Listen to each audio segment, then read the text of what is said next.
Alright, I thought I would show you guys this before I take it outside either later today or tomorrow. I still don't totally trust it and it's gusting 40 right now. So the things I've added to it is added a connector here for the sensor, added a green and red light and a speaker. One of the BECs, or actually two of the ESCs were fried basically. They wouldn't accept settings. So I went through three propellers already by it flipping right off the ground. So I ended up using the power off one of them. I also moved all the ESCs down further. I centered the APM thinking those were the problems, but it did actually end up being just ESCs. But I had to go through all the problems anyways.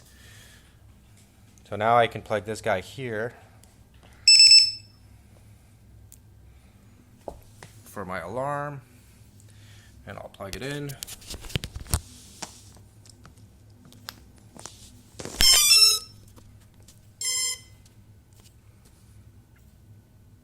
I also added a strap for the battery. It doesn't fit my big battery. It's just temporary. So I don't have a red light on the GPS either, just the blue one. That's why I added the green light down there. I'll show you guys the settings in Mission Planner. Basically you just have to set the LED setting to 11. This way you get your red light, your green light, and you get the speaker beeps when you arm it like this. So now when I arm it, I get my two little chirps. Yay.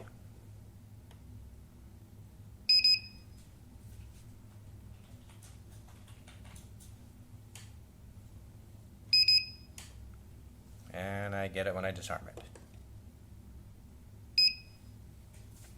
Alright, so hopefully I take this outside and it doesn't fly away on me or crash.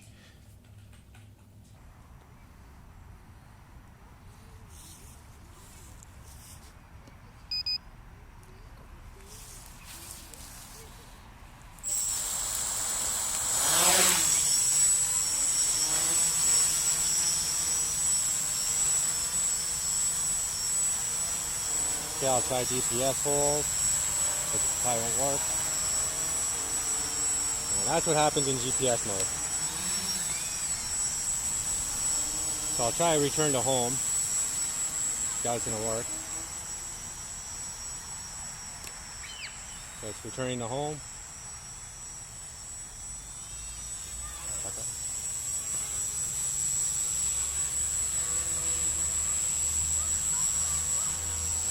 Right now it's on its own.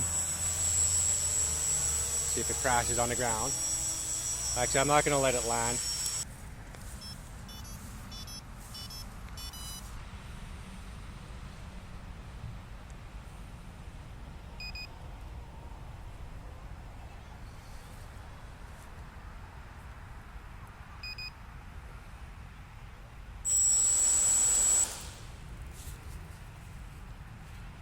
So it's going to go out the door.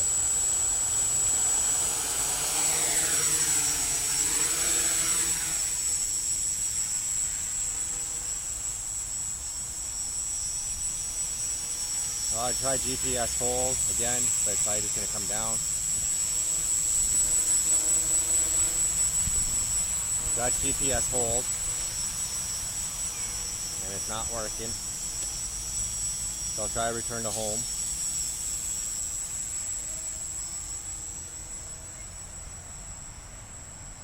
Here's a return to home. No, that's GPS.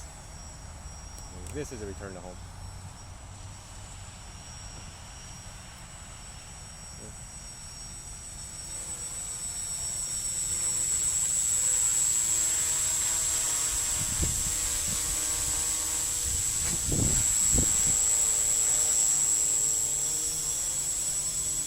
Keep it land.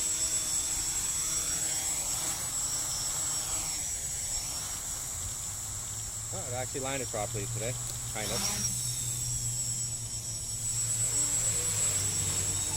Alright, a couple of last things about this kit here. At the end of all of it, it flew pretty good.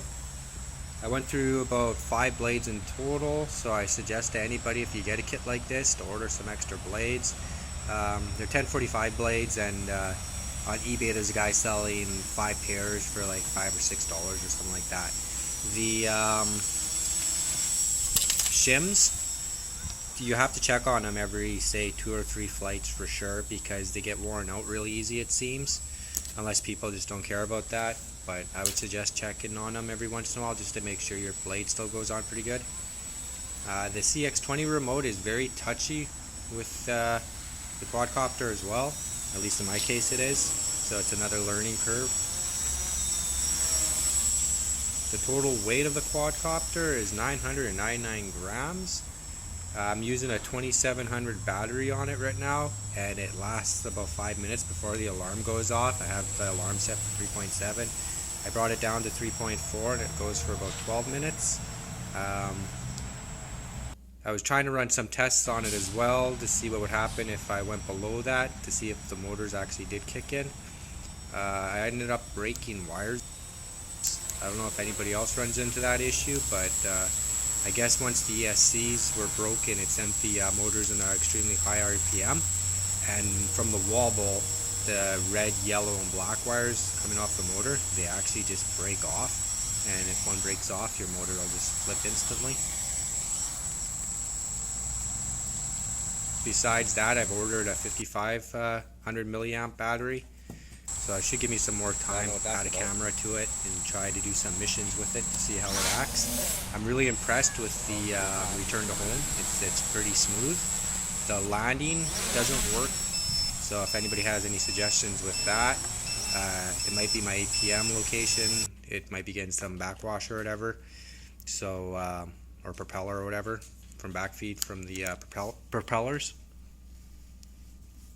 And the GPS hold or whatever doesn't work either. It just wants to come down to the ground, so maybe something else is broken on the APM. Not sure. I'm gonna have to look into that, look into some more settings.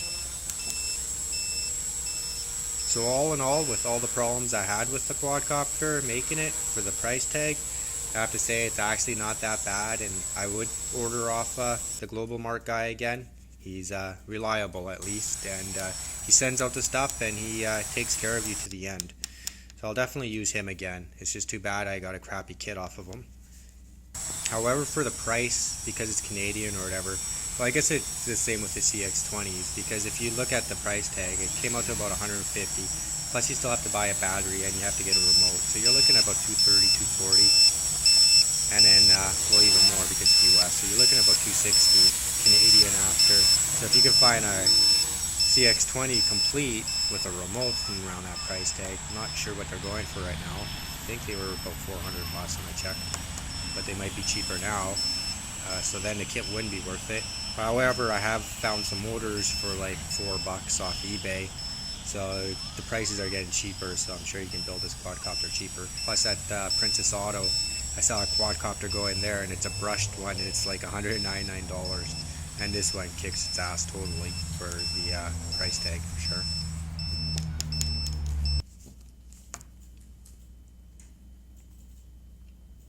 But besides that, it was a fun build. I'm not sure which one I'm going to be building next. I'm short one ESC, so I might still try making an octo frame and everything myself, or I might just try making a whole new frame for this quadcopter. Try to get the weight down from 999 to like at least 700 or something. But with the motors though, they might be too powerful and you might actually need the weight. But we'll check that out.